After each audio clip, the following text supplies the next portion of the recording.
안녕하세요. 김호준입니다. 문무일 검찰총장이 국정원 사건 등 적폐청산 수사의 중요 부분을 올해 안에 마무리하고 내년에는 민생 사건 수사에 집중하겠다고 밝혔죠. 그렇습니까? 적폐 수사가 어떻게 시작됐나요? 검찰이 알아서 시작한 건가요? 아니죠. 국정원 댓글 사건 수사를 국정원 댓글 사건을 수사했던 2013년에는 검찰이 없었습니까? 있었어요. 검찰 멀쩡히 있는데 국정원 수사하려다가 조선일보가 앞장서고 국정원이 뒤에 서서 검찰 수장의 목을 쳐버렸죠. 수사를 못하게. 적폐 수사가 가능해진 것은 지난 겨울 1,000만 명이 넘는 시민들이 촛불을 들고 거리로 나가 구체제를 마침내 끝을 냈기 때문입니다. 그렇게 국민들이 만들어준 기회가 바로 적폐 수사죠. 검찰총장이 아니라 그 누구도 시한을 정해서 임의로 끝낼 수 없는 겁니다. 서울중앙지검 검사들 몸이 피곤하면 총장님을 사우나를 끌어주시고 정신적으로 필요하다면 시민들이 응원을 하겠습니다. 서울중앙지검의 적폐 수사 일선 검사님들 난생 처음 응원 꽃다발 좀 받아보시겠습니까? 네. 힘들 내시고 시작했으면 끝을 봅시다. 김호준의 응원이었습니다.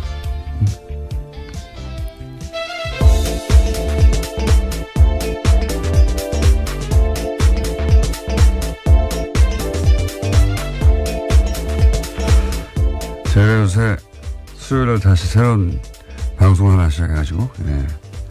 목요일 아침은 다시 혀가 꼬이기 시작했어요. 평상시에도 꼬이는데. 자, 예, 김은지입니다. 제가 소개해드리려고 했는데. 네. 잊어버릴 줄 알고. 네, 혹시 그러신 줄 알고요. 그럴 가능성이 매우 높은 목요일 아침이었는데. 네. 눈치 빠르시게. 김은지 기자, 예. 첫 번째 뉴스는 뭡니까? 네, 어제 적폐청산 수사를 올해 안에 끝내겠다라는 문무일 검찰총장의 발언 전해드린 바가 있는데요. 이에 대해서 청와대가 부정적인 입장을 내었습니다. 청와대 핵심 관계자에 따르면 물리적으로 연내 수사 종료는 가능하지 않다라는 건데요. 여러 가지 흐름상 피의자 소환도 이루어지지 않은 채 마무리할 수 없다라는 겁니다. 그러면서 이 관계자는 검찰 수사에 속도를 내겠다는 뜻으로 문무일 총장의 발언을 받아들이겠다라고 밝히고 있는데요. 문 총장 발언을 빌미로 일각에서 쏟아내는 적폐청산 조기 종료 요구에 대해서 선을 그은 겁니다. 보수 매체는 뭐 신났어요. 이제 역시 바가 필요하지 않느냐. 근데 청와대에서 여기서 이제 연내 종료 불가능하다고 청와대 입장을 냈는데 이제 두 가지를 알 수 있죠. 이게 이제 청와대가 조율되지 않은 발언이었다는 것과 그리고 애초에 청와대가 함용하는 수사가 아니었다는 것 두 가지 동시에 드러난 셈입니다. 검찰총장이 청와대하고는 다른 입장을 내는 경우가 드문 일이거든요. 엄청나게. 예. 검찰총장 관두기 직전에 보통 그런 일이 있긴 합니다. 근데, 그런 걸 알 수 있고요. 제가 이제 이 사건, 이것도 일종의 사건이죠. 저희가 그래서, 오늘 2부 잠시 후에 적폐청산위원장, 박범계 위원장과 인터뷰가 예정돼 있긴 한데, 이거를 이제 전직 최고위급 검찰 간부는 이 사안을 어떻게 보느냐 궁금해서 제가 전화로 물어봤어요. 이제 워딩을 그대로 전하면 수사는 생물이다. 네. 네, 굉장히 유명한 말이죠. 검사들 사이에서는. 수사는 생물이다. 무슨 뜻이냐면 시작하면은 어디로 갈지 모른다. 네. 그러면서 이런 얘기를 덧붙였어요. 특히 정권 차원에서 이루어진 범죄는 정권이 직접 나선 일이기 때문에 그 범죄 정도를 알 수가 없고 미리 어디로 시작하면 생물처럼 어디로 뻗어나갈지 알 수가 없다. 근데 이걸 시한을 정하면 그 생물을 죽이는 거다. 굉장히 와닿는 표현이었는데 그렇게 얘기를 했고요. 어쨌든 이 검찰 고위 간부들에게는 질책, 감시 그렇게 하면 안 된다.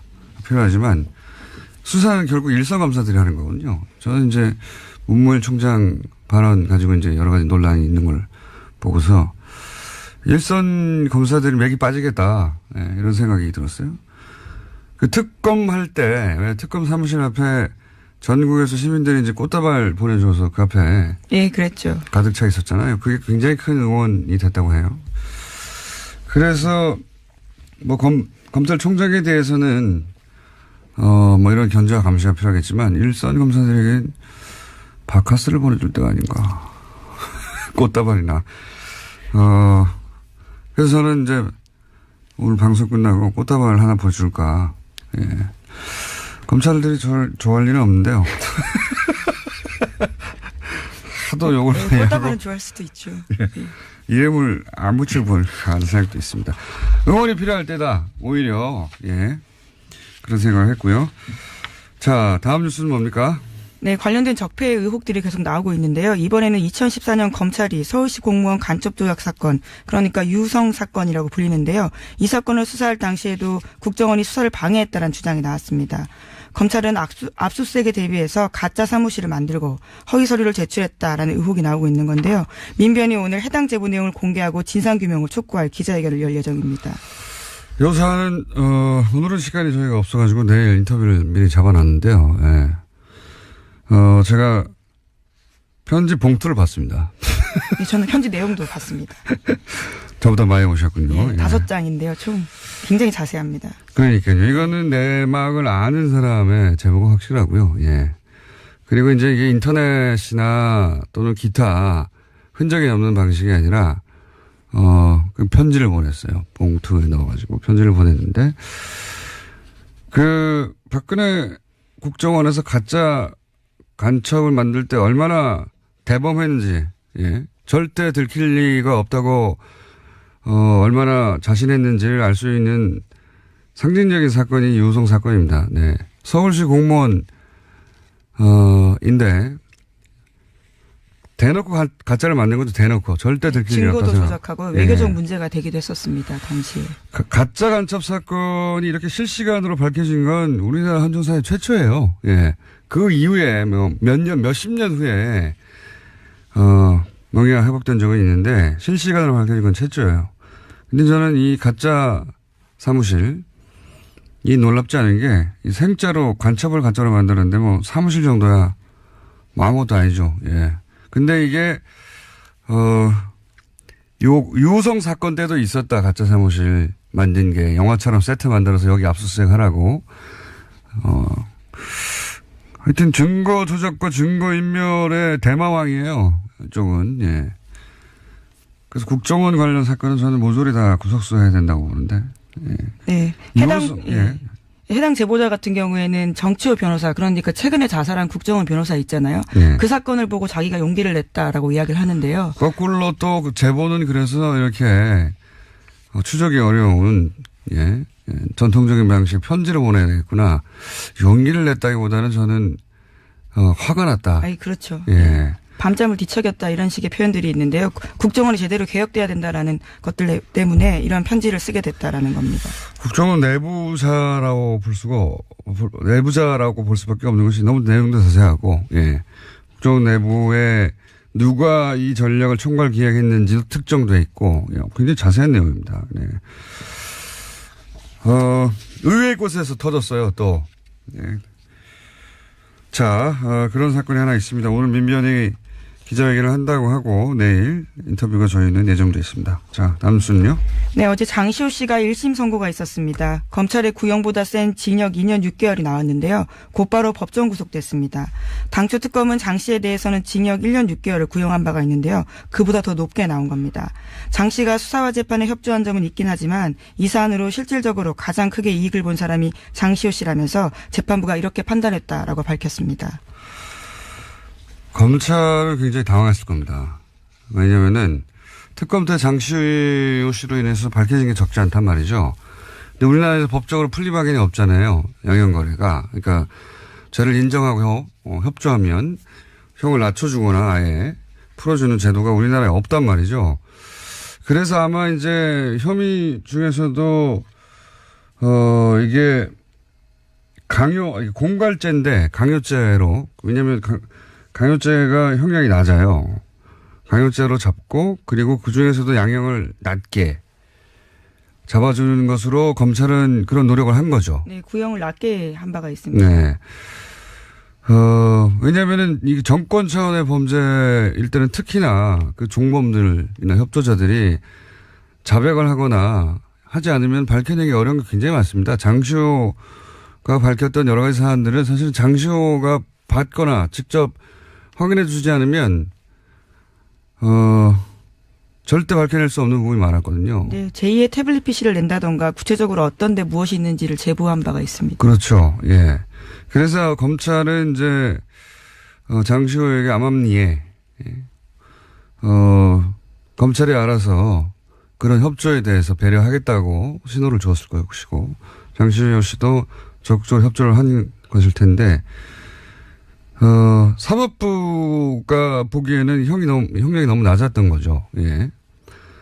그래서 그 양형 기준으로 따지자면 너무 낮아서 2년 6개월을 그러니까 검찰이 구형한 것보다 1년 높게 이거는 그렇게 흔하지 않은 케이스거든요. 네, 이례적인 일이죠. 예.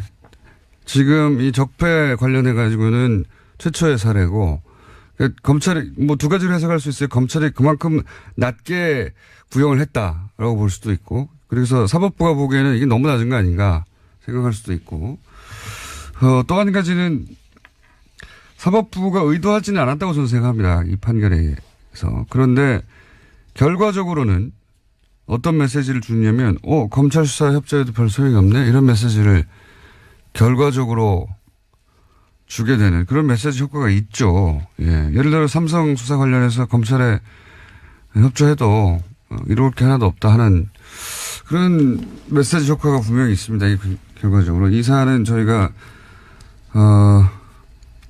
역시 2부에 예, 양주열 변호사와 다룰 텐데 저는 개인적으로 좀 아쉬워요. 그때 자세히 얘기하겠지만 예, 뭐 제가 아쉽다고 판결이 바뀌는 건 아닌데 뭐 물론 2심과 3심이 남아있긴 합니다. 네, 메시지 효과가 그런 게 있는 거죠.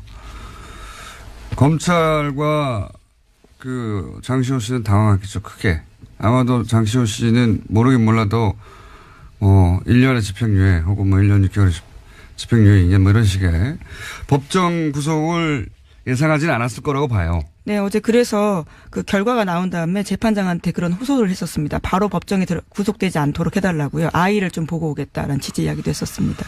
전혀 예상을 못한 모습이었던 거죠. 그렇죠. 왜냐하면 본인은 충분히 협조했고 검찰도 그렇게 얘기했을 테고 물론 뭐 판사, 검사 사이에 그런 갈등이 있어요. 예. 그런 양형 조절을 검사가 수사할 때 해주겠다고 피의자한테 얘기하면서 뭔가 얻어내고 사법부는 아니 제도에도 없는 걸 검찰이 마치 있는 것처럼 판결은 사법부 영역이잖아요. 거기에 영향을 주려는 검사의 그런 태도를 싫어하고 그런 오랜 갈등이 있긴 한데 그 얘기는 제가 양면과 하기로 하고요. 자, 다음 뉴스는 뭡니까? 네, 국제올림픽위원회 IOC가 러시아 선수단의 평창 동계올림픽 출전을 금지했습니다. 지난 2014년 소치 동계올림픽에서 국가 차원의 조직적인 금지 약물 복용이 이루어졌다라는 판단에서 나온 결정인데요. 러시아 선수들은 엄격한 도핑 검사를 통과해야만 러시아 출신 올림픽 선수라는 개인 자격으로 올림픽에 출전할 수 있게 됐습니다. 그렇군요. 네. 러시아에서는 인정하지 않고 있죠. 예, 이 사안을. 네, 그렇죠. 그래서 12일까지요. 개인 자격으로는 아마 출전할지 여부를 결정하겠다라는 입장입니다. 근데 이 고발 자체가 러시아에서 출발된 거예요. 예. 네, 내부 고발이죠, 일종의. 예. 자, 다음 뉴스는 뭡니까? 네, 세계적인 시사주간지 타임이 올해의 인물로 성폭력 고발로 세계를 뒤흔든 여성들을 선정했습니다. 성폭력 고발에 나선 여성들을 통칭해서 침묵을 깬 고발자들이라는 이름을 붙이고 표지 모델로 선정했다고 밝혔는데요. 표지에는 성폭력 고발의 중심에 섰던 배우 애슐리 주드 등이 등장했습니다. 이게 이제 특히 영미권에서 미투 해시태그, 그러니까 나도 그런 일을 당했다 성폭행. 지금 이 여배우들이 굉장히 유명한 영화 제작자 하비 와인스타인. 예. 네.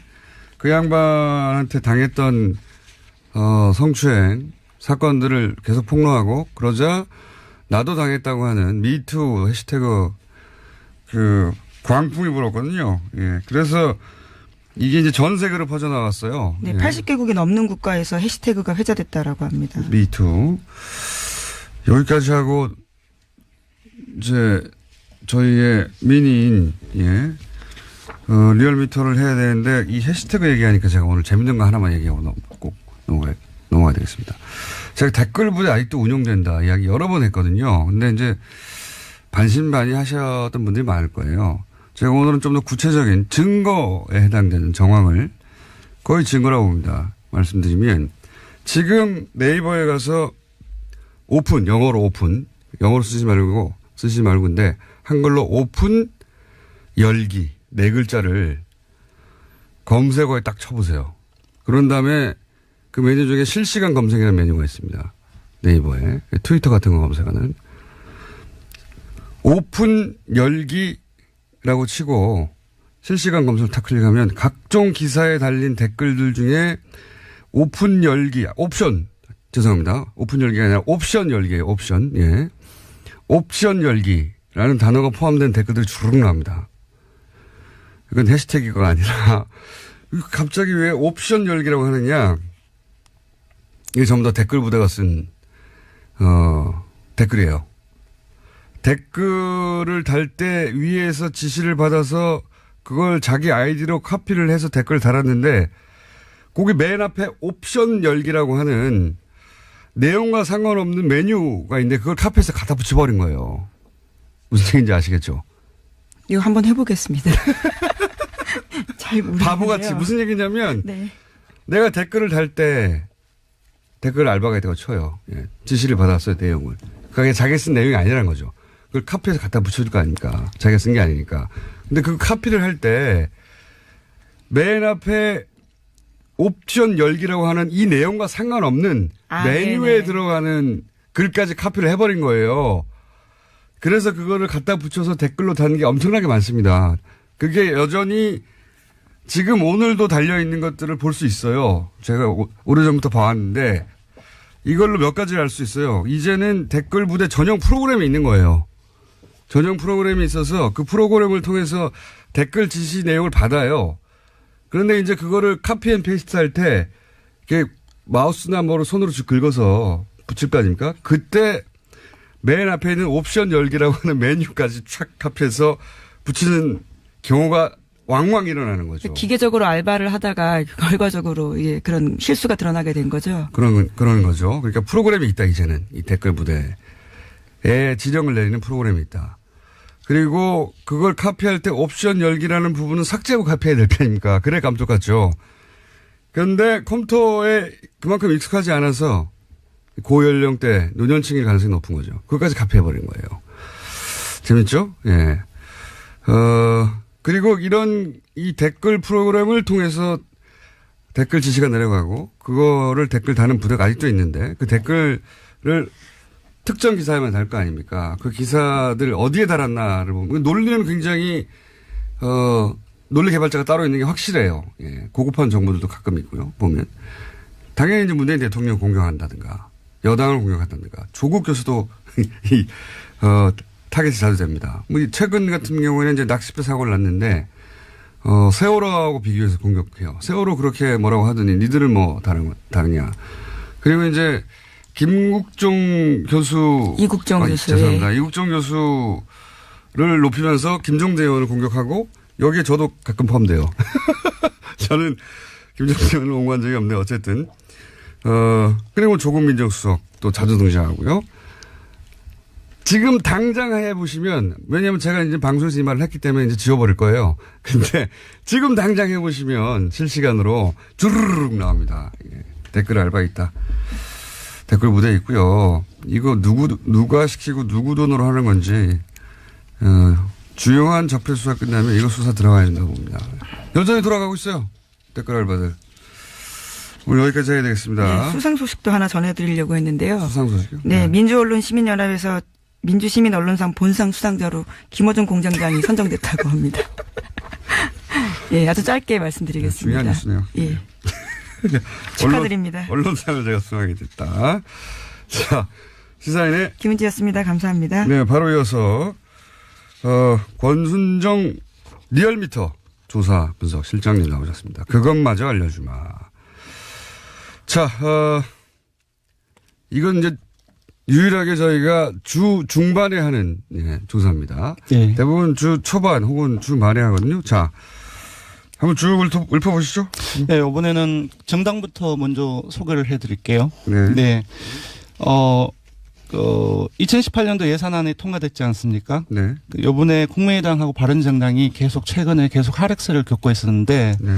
모처럼 반등을 했습니다. 국민의당이 1.2%포인트 상승을 해서 네. 5.8%고요. 바른정당 역시 0.8%포인트 상승을 해서 6%가 나왔습니다. 최하위를 한 달간 했는데 국민의당이. 맞습니다. 4주 연속 최하위를 했습니다. 예산안 통과 효과라고 저는 보는데, 그죠? 맞습니다. 예, 한국당 사실상 한국당의 보수청이 분석을 해보니까 국민의당이나 바른정당으로부터 많이 갔어요. 그래서 정당으로서 자유한국당이 이번 예상 과정에서 크게 역할을 못하고 반면 국민의당 같은 경우는 일종의 그 정당으로서 효능감을 그 자유한국당에 실망한 그 지지층으로에게 좀 주는 과정에서 저도 오늘 예 말이 주는 되는데. 과정에서 좀 그쪽으로 이탈하는 과정에서 국민의당이 상승하지 않았나 싶습니다. 바른정당도 비슷합니다. 네. 그렇군요. 국민의당이 거의 주중에 한 6%대까지 오르지 않았나요? 맞습니다. 주중에 예산안이 통과됐던 날 당일 6일이죠. 네. 예, 6.2%포인트까지 올랐습니다. 그러니까 국민의당이 사실은 그 정부와 계속 각을 세우는데 그때마다 떨어져요. 거꾸로. 예. 맞습니다. 협조를 할 때 올라가는데 왜 뭐 이건 제가 박지원 대표가 오늘 나온 날이기 때문에. 제가 오래전에 기억나세요? 네. 안철수 대표가 좀 협조를 하는 과정 속에서 지지율을 끌어올릴 수 있지 않겠느냐라고 당연히 얘기를 했을 때 네. 공장장님은 네. 그건 절대 안 그럴 것이다. 그거는 지지율이 안 오른다는 얘기가 아니라 안철수 대표가 협조를 안 할 거라는 얘기였어요. 당연히 지금은 대세가 지금 현 정부 초기잖아요. 네네. 현 정부가 하는 일들을 도움을 주면 지지율 오히려 올라갑니다. 네. 처음으로 국민의당이 그 지지율 상승 효과를 누리고 있고요. 예, 사실상 이번 그 틈을 잘 이용을 한 것 같아요. 국민의당이. 네. 반면 자유한국당 같은 경우도 사실상 오르기는 올랐지만 제가 봤을 때는 사실상 패배자가 아닌가 싶거든요. 예산안 통과되고 나서는 떨어졌죠. 예, 0.7%, 이번 주중 집계에서는 0.7%포인트 상승을 해서 18.3%인데 예산안이 통과됐을 때는 17.4%이고요. 그렇겠죠. 그 사실상 논란이 많이 된 과정 속에서 한국당이 이것보다는 조금 더 많이 올라야 되는데 보수층이 한 5%포인트를 이탈을 했습니다. 오히려. 예, 오히려. 이 이탈한 층이 아까 말씀드린 것처럼 국민의당하고 바른정당하고 거의 다 간 것이죠. 네. 그렇군요. 민주당은 어떻게 되나요? 예, 민주당은 조금 이제 상당폭 빠졌습니다. 3.4%포인트 하락한 48.5%이고요. 주중에는. 예. 이제 국민의당하고 바른정당의 요인이라고 봐야 될 것 같습니다. 하지만 예산안이 통과됐던 날은 다시 50%를 올라갔죠. 회복했기 때문에 요거는 이제 아주 짧은 기간 동안의 영향이 아닌가 싶습니다. 쌤쌤이네요. 네, 정의당 또한 하락을 했습니다. 0.6%포인트 하락해서 4.5%가 나왔습니다. 대통령 지지율도 비슷하겠네요. 네. 떨어졌다가 또 예산안 통과될 때 예, 올라가고. 4주 연속 상승 흐름이었다가 지난주하고 이번 주까지 조금 아주 약하게 그 2주째 하락했는데요. 0점대. 예, 0.7%포인트 하락해서 70.8%입니다. 약보합이라고 볼 수 있는데. 예산안 통과되고 다음에 어떻게 됐습니까? 예, 예산안 통과된 다음에 상당히 많이 올랐어요. 그러니까 72.1%포인트까지, 72.1%까지 올라서. 상당히도 뭐 1.1%. 왜냐하면 그 전날에는 69.3%까지 떨어졌기 때문에 예. 그 일일 변화로서는 상당폭 올랐다고 볼 수 있을 것 같습니다. 네. 뭐 저희가 몇 달째 똑같은 얘기하고 있는데. 네. 0점 몇 빠지고 0점 몇 오르고 뭐. 예. 좀 많이 빠지고 오르면 1, 2% 움직이고. 예, 종합을 하면 한국당 지지층을 제외하고는 모든 정당 지지층, 모든 지역, 모든 연령, 모든 이념 성향에서 다 긍정평가가 크게 높거나 우세합니다. 네. 알겠습니다. 예산안이 통과되면서 사실은 주요 정당들의 지지율이 좀 진폭이 있고. 네, 맞습니다. 대통령 지지율도 진폭이 좀 있고. 그렇습니다. 예. 통과되면서 민주당 그리고 국민당이 상승한 형국이고요. 네. 한국당 하락하고 한국당을 빼고는 상승을 다 했지만 예. 예산안 통과를 예. 기준으로 하자면 예, 맞습니다. 주요한 네. 가장 중요한 이벤트였던 네. 정의당도 하락을 했네요. 네, 정의당은 언론 보도가 상당히 많이 감소했습니다. 네. 언론 모두 감소할 거도 있는 거고. 네. 자, 그것마저 알려주면 현안 주사 이번 주는 뭡니까? 예, 문무일 검찰총장의 이제 발언이 있었는데 많이 논란이 되었죠. 이거 간접적으로 알 수 있는 조사가 아닌가 싶은데요. 한 2주 전쯤에 죄송합니다. 김관진 전 국방부 장관하고 예. 임관빈 전 실장. 사이버 사령부 댓글 공작 관련해서 네, 석방이 됐죠. 구속부전에 석방이 됐는데 이에 대해서 국민들이 어떻게 생각하는지 물어봤습니다. 네. 물어봤더니 이 여론조사 중요해요. 이 여론조사 왜 안 하나 싶었는데. 예. 그랬더니 네. 잘못한 결정이라는 의견이 63%가 나왔습니다. 석방이 잘못한 결정이다. 예. 근데 그 중에서 전체에서 매우 잘못한 결정이라고 응답을 한 사람이 절반이 넘습니다. 50.8%가 나왔습니다. 그렇군요. 예. 그리고 반면 잘한 결정이라고 한 응답은 26.3%이고요. 잘못은 10.7%가 나왔습니다. 대부분의 지역 개청에서 예. 잘못한 결정이라는 것이 대다수 응답이었고요. TK, PK는 어떻습니까? 근데 조금 놀라웠는데요. TK, PK 그 중에서도 TK 같은 경우는 잘한 결정이라는 것이 조금 우세하지 않을까라고 생각을 했는데요. 예. TK를 포함하고 PK를 포함해서 모든 지역에서 잘못한 결정이라고 응답이 많이 나왔습니다. 네. 그렇군요. 그러니까 이제 대략 50대 이하. 예. 네. 그리고 전 지역. 예. 그렇습니다. 전 지역입니다. 예. 네. 그리고 국민의당, 민주당, 정의당 이런 정당 지지자들 다 포함해서 네. 잘못된 결정이라는 게 대다수다. 맞습니다. 60% 이상이고 잘했다고 하는 건 그러면 60대 이상 보수층, 자유한국당 지지층 이렇게 예, 돼요. 예. 핵심적인 이제 보수 성향이라고 할 수 있겠죠. 60대 이상 보수층, 자유한국당 지지층에서는 잘한 결정이라는 것이 대다수입니다. 그러니까 이 26%가 사실은 보수 정당이 노려할 타겟층이 됐는데 네네. 이 정치 진영이 굉장히 바뀌었어요, 실제. 맞습니다. 이런 사안도 봐도. 예. 네, 많이 바뀌었습니다. 석방 잘못했다고 합니다. 네, 알려드리고요. 국민 여론은. 네. 조사 기회 알려주십시오. 네, 이번 주중조사는 TBS 의뢰로 이번 주 월요일부터 수요일까지 전국 19세 이상 성인 1,516명을 대상으로 했고요. 유무선 전화 면접과 자동응답 방식으로 실시했고 표본 오차는 95% 신뢰 수준 플러스 마이너스 2.5%포인트, 응답률은 5.3%였습니다. 현안 조사는 TBS 뉴스공장 의뢰로 어제 하루 동안 실시했습니다. 성인 510명을 대상으로 했고 표본 오차는 플러스 마이너스 4.3%포인트입니다. 예, 권순정 조사분석실장도 오늘 발음이 많이 쓰는 날이었습니다. 죄송합니다. 네.